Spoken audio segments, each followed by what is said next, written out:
Hello दोस्तों, welcome back to my channel. मैं थोल्ला भाई पीके में आपका स्वागत है। तो दोस्तों, आज का जो आपका टॉपिक है वो क्लास 10th का लेसन आपका विद्युत है। इसके सवाल मैंने पहले ही बताए थे, जिसमें जिसमें फिगर वाले प्रश्न थे वो सारे प्रश्नों को मैंने पहले ही बता दिया था। और ये आपकी जो बुक है ये आपका विद्या क्वेश्चन बैंक है। और आज मैं इसमें जो भी क्वेश्चन बचे हुए हैं उन सारे प्रश्नों को सॉल्व करूँगा। तो पूरी वीडियो आप ज़रूर देखना, 100% आपको यहाँ से बहुत कुछ सीखने को मिलेगा। और आपका जो पहला प्रश्न है, तो पहला ही प्रश्न है और इसमें लिखा है कि 3 ओम। ठीक है, तो प्रश्न आपका यहाँ से स्टार्ट है। ठीक है, ये आपका पहला प्रश्न है। लिखा है कि एक तार के सिरों पर 1.5 वोल्ट विभवांतर लगाने पर 0.5 एम्पियर वैद्युत धारा प्रवाहित होती है। यदि तार की लंबाई 3 मीटर और अनुप्रस्थ काट 6 गुणा 10⁻⁻6 मीटर स्क्वायर हो तो इसके प्रतिरोधकता की गणना कीजिए। ठीक है, ये पूरा प्रश्न है। ये आपका 1.5 वोल्ट क्या लिखा, विभवांतर, मतलब ये आपका क्या है, ये आपका वी है। हर एक प्रश्न को जैसे आप प्रश्न पढ़ते जाओ, हर एक चीज़ को आप लिखते जाओ। और यहाँ पे 0.5 एम्पियर ये आपका आई है, धारा प्रवाहित हो रही यदि तार की लंबाई, ये आपका यल है। ठीक है, यल आपका दिया 3 मीटर, अनुप्रस्थ काट का क्षेत्रफल, ये क्षेत्रफल ए है। तो इसके प्रतिरोधकता का हमें वैल्यू निकालना है। और प्रतिरोधकता को हम रो से प्रदर्शित करते हैं। ठीक है, किससे, रो से प्रदर्शित करते हैं। तो पूरा प्रश्न हम समझ चुके हैं। अब हर एक टॉपिक को पहले लिखते हैं। तो ये आपका है पहला प्रश्न। और पहले प्रश्न में आपका क्या दिया है, तो सबसे पहले आपका विभवांतर दिया, वी बराबर लिखा है 1.5 और यहाँ पे लिखा है वोल्ट। तो विभवांतर का मात्रक क्या हो जाएगा, 1.5 वोल्ट हो जाएगा। इसके बाद आई, ठीक है, आई का वैल्यू कितना लिखा है, तो आई बराबर लिखा है 0.5 और धारा का मात्रक क्या हो जाएगा, धारा का मात्रक हो जाएगा एम्पियर हो जाएगा। इसके बाद अगली वैल्यू क्या लिखा है, अनुप्रस्थ काट का क्षेत्रफल, ए बराबर 6 गुणे 10⁻⁻6 और यहाँ पर लिखा मीटर का स्क्वायर। इसके बाद अगला जो वैल्यू लिखा है लंबाई, एल बराबर कितना लिखा है, तो ये आपका लिखा है 3 मीटर। तो ये सारी की सारी वैल्यू लिखी है प्रश्न में। आपको निकालना क्या है, आपको निकालना है प्रतिरोधकता। फार्मूला होता है आर बराबर में, यहाँ पे रो प्रतिरोधकता इसी से प्रदर्शित करेंगे और ये हो जाएगा एल बटे में यहाँ पर ए हो जाएगा। ठीक है, ये आपका होता है फार्मूला। तो आर की जगह पे हम क्या लिखेंगे, तो प्रश्न में आर की जगह पे वैल्यू आपका दिया नहीं है, आर की जगह पे वैल्यू नहीं दिया है। लेकिन आर का फार्मूला हमने पढ़ा है वी बराबर, ठीक है, देखो ये फार्मूला आपने पढ़ा है वी बराबर आई इंटू में आर। तो आर बराबर फार्मूला क्या हो जाएगा, ये आपका हो जाएगा वी बटे में आई। तो यहाँ पे आर की जगह पे हम यही फार्मूले का यूज़ करेंगे। तो यहाँ पे लिखेंगे वी बटे में हो जाएगा आई, बराबर में हो जाएगा रो, और यहाँ पे एल की जगह पे लिखेंगे 3 और ए की जगह पे लिखेंगे 6 गुणे 10⁻⁻6। तो ये आपकी वैल्यू हो गई। अब यहाँ से जो वैल्यू कटेगी उसे काटेंगे। v की जगह पे क्या लिखेंगे, 1.5 लिखेंगे। i की जगह पे क्या लिखेंगे, 0.5 लिखेंगे।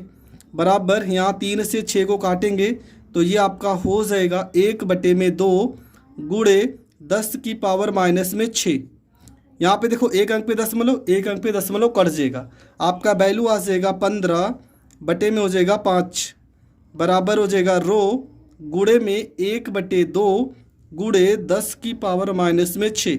5 से 15 काट देंगे, 3 बार में कटेगा। अब ये देखो वैल्यू भाग में है, इसको इधर भेजेंगे तो ये आपका जाएगा गुणे में। तो रो बराबर हो जाएगा 3 गुणे, और ये पूरा वैल्यू जाएगा तो हो जाएगा 2 गुणे 10⁻⁻6। तो आपका जो उत्तर आ जाएगा 3 दूना 6 गुणे 10⁻⁻6 और इसका मात्रक हो जाएगा ओम मीटर। और ये आपका हो जाएगा करेक्ट आंसर। तो दोस्तों, ये प्रश्न आपका हो गया कंप्लीट। हम बढ़ते हैं अगले प्रश्न की ओर। तो अगला जो आपका प्रश्न है, देखो इसमें आंसर आपका आ गया था 6 गुणे 10⁻⁻6 ओम मीटर।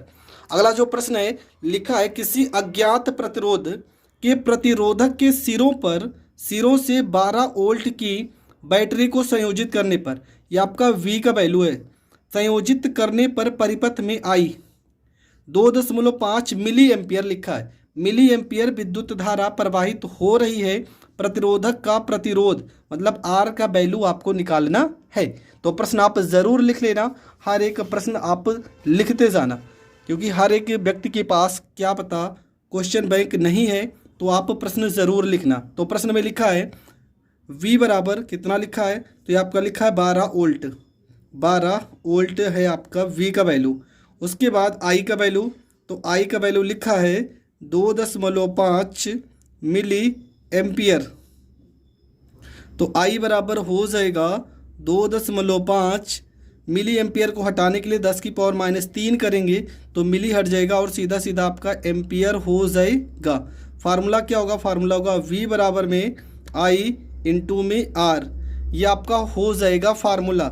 V की जगह पे हो जाएगा 12 बराबर में I की जगह पे हो जाएगा 2.5 गुणे 10 की पावर -3। R की जगह पे यहाँ पे R लिखेंगे। इसके बाद हो जाएगा ये आपका हो जाएगा 12, ये देखो गुणनफल में है ना, तो ये सारा का सारा आ जाएगा भाग में। 2.5 गुणे 10 की पावर -3 बराबर हो जाएगा R हो जाएगा। यहाँ से दशमलव हटाएंगे तो ऊपर 0 लगाएंगे, ये हो जाएगा 120 बटे में हो जाएगा आपका 25 गुणे 10 की पावर -3 को ऊपर भेजेंगे तो प्लस में 3 हो जाएगा, बराबर हो जाएगा यहाँ पे R हो जाएगा। ठीक है, अगर यहाँ पर देखा जाए, ठीक है, अगर यहाँ पे देखा जाए तो इसको थोड़ा से हम सॉल्व करते हैं। R बराबर क्या हो जाएगा, R बराबर हो जाएगा यहाँ पर देखो 1 0 इसको देते तो सीधा सीधा हो जाएगा 1200 गुणे 10 की पावर 2 और बटे में आपका हो जाएगा 25। 2500 में 120 में भाग करेंगे 4 बार जाएगा, 25 चौको 100 हासिल गया 20, यहाँ पे 200, 25 अठे 200। तो आप इसको लिख सकते हो R बराबर, यहाँ पे देखो 4.8 हम लिख सकते हैं, 4.8। तो एक अंक यहाँ पे और 2 लोग तो यहाँ पहले से हैं, तो कितना हो जाएगा 3 और प्रतिरोध का मात्रक हो जाएगा ओम, और ये आपका हो जाएगा करेक्ट आंसर। तो ये प्रश्न भी आप बहुत अच्छे से समझ गए होंगे। अगर ये प्रश्न समझ गए तो बढ़ते हैं अगले प्रश्न की ओर। तो आपका जो अगला प्रश्न है लिखा है कि दिए गए परिपथ में 1.5 एम्पियर की धारा प्रवाहित हो रही है, तो निम्न को ज्ञात कीजिए। आपका फिगर भी बना है और पहला प्रतिरोध R का मान, ये जो R है इसका वैल्यू निकालना है, और दूसरा आपका लिखा है A व B के बीच से विभवांतर। ठीक है, मतलब पहले हमें R का वैल्यू ज्ञात करना है। तो देखो R का वैल्यू कैसे ज्ञात करेंगे, हमारे पास V का वैल्यू है, I का वैल्यू है, R का वैल्यू हम ज्ञात कर सकते हैं। तो चलो दोनों प्रश्नों को हल करते हैं। तो सबसे पहला काम क्या हमारे पास क्या है, तो हमारे पास प्रश्न में आपका प्रश्न नंबर 3 है, I का वैल्यू कितना लिखा है, तो I का वैल्यू प्रश्न में लिखा है 1.5 एम्पियर, तो 1.5 एम्पियर हो गया। और प्रश्न में क्या लिखा है, V का वैल्यू लिखा है विभवांतर, ये आपका लिखा है 3.0 वोल्ट लिखा है। हमें R का वैल्यू पहले ज्ञात करना है। तो फार्मूला क्या होगा, ओम के नियम का फार्मूला होता है V बराबर में I इंटू में R। तो V की जगह पे 3 रखेंगे बराबर I की जगह पे 1.5 और यहाँ पे हो जाएगा R हो जाएगा, तो हो जाएगा 3 बराबर दशमलव हटाएंगे तो हो जाएगा 15 बटे में 10 गुणे में आपका R हो जाएगा। 3 से 15 काटेंगे 5 बार में कटेगा, 10 को इधर भेजेंगे हो जाएगा 10 बराबर हो जाएगा 5 गुणे में R हो जाएगा। 5 से 10 को काटेंगे 2 बार में कटेगा तो R बराबर हो जाएगा 2 और प्रतिरोध का मात्रक क्या हो जाएगा ओम। तो ये आपका हो गया पहला आंसर। ठीक है, पहला वैल्यू आपका आ चुका है। अब हम करते हैं दूसरे प्रश्न को। अगर देखा जाए तो दूसरे प्रश्न में होगा क्या, दूसरे प्रश्न में ये आपका 3 आ गया और ये आपका 2 आ गया और ये आपका 4। तो ये वाला प्रतिरोध और ये प्रतिरोध और ये प्रतिरोध तीनों कौन से क्रम में जुड़े हैं, तो तीनों के तीनों श्रेणी क्रम में जुड़े हैं। ठीक है, श्रेणी क्रम में जुड़े हैं। कैसे पहचानोगे, देखो इसका अंतिम सिरा इसके पहले सिरे से, इसका अंतिम सिरा इसके पहले सिरे से, अगर इस प्रकार का संयोजन होता है तो उसे हम श्रेणी क्रम संयोजन कहते हैं। तो हम निकालेंगे R बराबर टोटल R कितना हो जाएगा, 3 ओम दिया था तो 3 ओम प्लस में 2 ओम और प्लस में 3 ओम, सॉरी 4 ओम लिखा है, 4 ओम।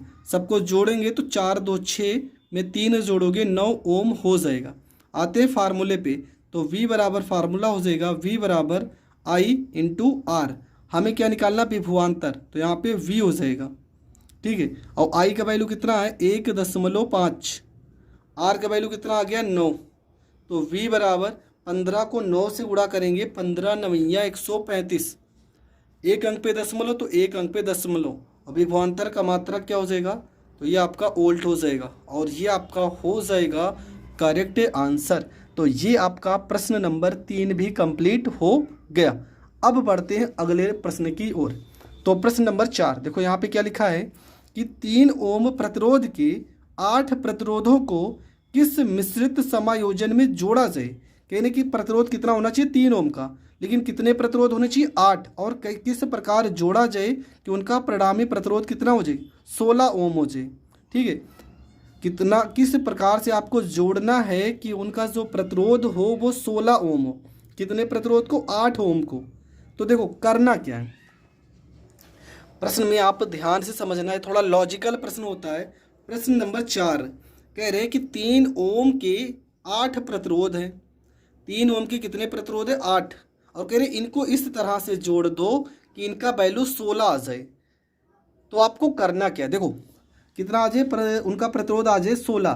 तो हम क्या कर सकते हैं, अगर मान लो यहाँ पे 3 ओम के हम 1 2 3 4 5, 3 ओम के अगर हम 5 प्रतिरोध को जोड़ेंगे तो कितना आ जाएगा 3 5 15।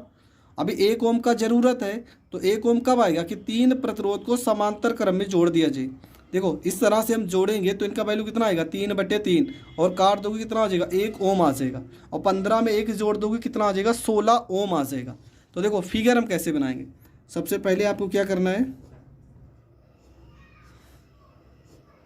हम यहाँ पे सिर्फ फिगर इसे दिखा दे रहे हैं, आप बनाओ या ना बनाओ उससे कोई मतलब नहीं।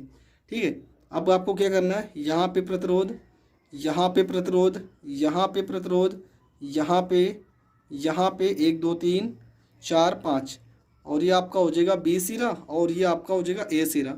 यहाँ पे 3 ओम हो जाएंगे, यहाँ पे 3 ओम हो जाएंगे, यहाँ पे 3 ओम हो जाएंगे, यहाँ पे 3 ओम, यहाँ पे 3 ओम, यहाँ पे 3 ओम, और यहाँ पे भी, और यहाँ पे भी। कितने हो गए 1 2 3 4 5 6 7 8। ठीक है, कितने जोड़ने थे हमें 8 जोड़ने थे, 8 जोड़ने थे तो 8 जुड़ गए। अब इनको हम हल करते हैं, तो क्या ये देखो तीनों कौन से क्रम में, समांतर क्रम में। तो फार्मूला हो जाएगा 1/r बराबर 1/3 प्लस 1/3 प्लस 1/3। हर बराबर है तो यहाँ पर 3 लिखेंगे, अंश को जोड़ेंगे तो हो जाएगा 3, 3 से 3 काटेंगे तो 1/1, मतलब r बराबर सीधा सीधा 1 ओम हो जाएगा। इसके बाद क्या लिखेंगे, r बराबर, फिर से इसको r डैश मान लेते हैं। देखो ये सारे के सारे श्रेणी क्रम में है, तो 3 प्लस में हो जाएगा 3, प्लस में हो जाएगा 3, प्लस में हो जाएगा 3, और प्लस में हो जाएगा 3। तो ये कितना हो गया, r डैश बराबर कितना हो गया, ये हो गया आपका 15 ओम हो गया। यहाँ पे 1 ओम, यहाँ पे 15 ओम। तो अगर कुल प्रतिरोध हम जोड़ते हैं तो 16 आना चाहिए, तो कुल प्रतिरोध आपका हो जाएगा 15 ओम प्लस में 1 ओम, और जोड़ने पे आपका कितना आ जाएगा, तो जोड़ने पे आपका आ जाएगा 16 ओम। ठीक है, और ये आपका हो जाएगा करेक्ट आंसर। तो इस प्रश्न में आपको जैसे मैंने बताया सेम ऐसे ही करना है, और आपको पूरा का पूरा आंसर एकदम करेक्ट आंसर मिल जाएगा। तो आपका जो अगला सवाल है इसमें क्या लिखा है, लिखा है कि दो प्रतिरोध के मान क्रमशः 6 ओम एवं 3 ओम है। कितने कितने ओम है, 2 ओम है तथा 6 ओम है, और हमें क्या करना है, हमें इस तरह से जोड़ना है कि अधिकतम मान और न्यूनतम मान प्राप्त हो। ठीक है, तो प्रश्न आप समझ गए होंगे, एकदम सिंपल प्रश्न है। आपको 6 ओम और 3 ओम के 2 प्रतिरोध को जोड़ना है, इस तरह से जोड़ना है कि अधिकतम मान भी प्राप्त हो और न्यूनतम मान भी प्राप्त हो। तो आप क्या करोगे, सबसे पहला काम आपको क्या करना है, देखो अधिकतम मान कब प्राप्त होगा, एकदम लॉजिकल प्रश्न है। अधिकतम मान कब प्राप्त होगा, जब ये दोनों के दोनों, देखो 6 + 3 कितना हो गया 9, मतलब कौन से क्रम में जुड़े हो, श्रेणी क्रम में जुड़े हो। और न्यूनतम मान कब प्राप्त होगा, जब ये समांतर क्रम में जुड़े हो। बस आपको यही करना है, एक बार इनको न्यूनतम श्रेणी क्रम में जोड़ना है, एक बार इनको समांतर क्रम में जोड़ना है। तो प्रश्न आप समझ चुके हैं, तो हम लिखेंगे R1 का वैल्यू दिया है प्रश्न में 6 ओम, और R2 का वैल्यू लिखा है प्रश्न में 3 ओम। ठीक है, तो हम फार्मूला लगाएंगे, फार्मूला हो जाएगा 1/r बराबर 1/6, और प्लस में हो जाएगा 1/3। देखो ये 6 है ना, तो इसको भी 6 करने के लिए ऊपर नीचे 2 से करते हैं गुणा, तो ये हो जाएगा 1/r बराबर हो जाएगा 1/6 प्लस 2/6, हर बराबर हो गया तो यहाँ पे 6 लिखेंगे, 2 में 1 जोड़ेंगे 3, 3 को 6 से काटेंगे तो 2 हो जाएगा, 1/r बराबर हो जाएगा 1/2 हो जाएगा। तो r बराबर कितना हो गया, r बराबर सीधा सीधा हो गया 2 और यहाँ पे ओम हो गया। ठीक है, r का वैल्यू कितना हो गया, 2 ओम हो गया। अब इसके बाद आपको क्या करना है, इसके बाद आपको लिखना है, ये आपको कौन से क्रम में जोड़ेंगे, तो ये आपके जुड़े हैं समांतर क्रम में। ठीक है, कौन से क्रम में जुड़े हैं, समांतर क्रम में, और समांतर क्रम में जुड़े हैं तो मान क्या होगा, तो मान आपका जो होगा वो न्यूनतम होगा। ठीक है, मान क्या होगा, वो आपका न्यूनतम होगा। अब इसको हम जोड़ते हैं श्रेणी क्रम में, तो फार्मूला क्या हो जाएगा, r बराबर में r1 प्लस में r2। ठीक है, r बराबर में r1 प्लस में r2, तो r बराबर में यहाँ पे 6 लिखेंगे, प्लस में यहाँ पे 3 लिखेंगे, 6 में 3 जोड़ेंगे तो ये आपका हो जाएगा 9 ओम, और ये आपका हो जाएगा करेक्ट आंसर। तो जब समांतर क्रम में जोड़ोगे तो न्यूनतम मान प्राप्त होगा, और जब आप श्रेणी क्रम में जोड़ोगे तो अधिकतम मान प्राप्त होगा।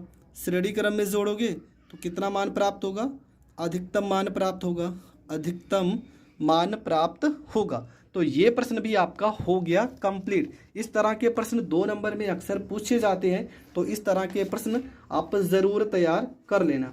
अगला जो प्रश्न है देखो कितना एनसीईआरटी का प्रश्न है, और लिखा है 9 वोल्ट की बैटरी, कितना 9 वोल्ट की किसी बैटरी को 0.2 ओम, 0.3 ओम, 0.4 ओम, 0.5 ओम तथा 12 ओम के प्रतिरोधकों के साथ श्रेणी क्रम में संयोजित किया गया। श्रेणी क्रम में संयोजित किया गया तो 12 ओम के प्रतिरोधक से कितनी विद्युत धारा प्रवाहित होगी। 12 ओम के प्रतिरोधक से कितनी विद्युत धारा प्रवाहित होगी, ये प्रश्न में पूछा गया है। ठीक है, 12 ओम के प्रतिरोधकों के साथ श्रेणी क्रम में जोड़ा गया है, मतलब इन सारी लोगों को जोड़ने पर आपका जो वैल्यू आना चाहिए वो 12 आना चाहिए, पर तथा 12 ओम के प्रतिरोधकों के साथ श्रेणी क्रम में संयोजित किया गया तो 12 ओम के प्रतिरोधक से कितनी विद्युत धारा प्रवाहित होगी। तो चलो ये आपका V का वैल्यू दिया है, V का वैल्यू दिया है, और ये आप पहले यहाँ से R निकालोगे, और कैसे निकालोगे तो प्रश्न आप जरूर आप पूरी तरह से समझ गए हैं। तो सबसे पहले करना क्या है, जितने भी प्रतिरोध दिए उन सबको हम लिखेंगे यहाँ पे। तो R1 का वैल्यू आपका लिखा था 0.2 ओम, R2 का वैल्यू आपका लिखा है 0.3 ओम, R3 का वैल्यू आपका लिखा है 0.4 ओम, उसके बाद आपका R4 की वैल्यू आपका लिखा है 0.5 ओम, और उसके बाद आपका वैल्यू है R5 बराबर आपका लिखा है 12 ओम। तो हम लिखेंगे कुल प्रतिरोध R बराबर हो जाएगा आपका R1 प्लस में R2 प्लस में R3 प्लस में R4 प्लस में R5। तो यहाँ पे लिखेंगे R बराबर पूरा का पूरा वैल्यू जोड़ देंगे 0.2, 0.3, 0.4, 0.5 प्लस में 12। तो इसको हम जोड़ देंगे तो क्या हो जाएगा, ये हो जाएगा आपका 12, 5 4 9 में 3 जोड़ेंगे 12, और 12 में 2 जोड़ेंगे 14। इसका मतलब आपका जो वैल्यू आ जाएगा वो आ जाएगा 13.4 ओम। इसके बाद हम क्या करेंगे, फार्मूला लगाएंगे V बराबर I इंटू R। तो V का वैल्यू आपका कितना दिया है, तो V का वैल्यू प्रश्न में लिखा था 9 वोल्ट, और I का वैल्यू हमें निकालना है, जबकि R का वैल्यू है 13.4। तो यहाँ पे हो जाएगा आपका I बराबर हो जाएगा 9/13.4। इसको हम सॉल्व करेंगे, दशमलव अगर हटाते हैं तो ऊपर 0 हो जाएगा, 190 बटे में हो जाएगा 134। तो I बराबर आपका जो हो जाएगा 0.67, और धारा का मात्रक आपका हो जाएगा एम्पियर। आई होप आपको ये प्रश्न भी बहुत अच्छे से समझ में आ गया होगा। तो आज की प्रश्न में मैंने लगभग 6 या 7 प्रश्न कवर किए हैं, लेकिन अभी भी इस लेसन में बहुत सारे प्रश्न हैं जिसको हम नेक्स्ट वीडियो में कवर करेंगे। तो मिलेंगे नेक्स्ट वीडियो में, तब तक के लिए जय हिंद, जय भारत।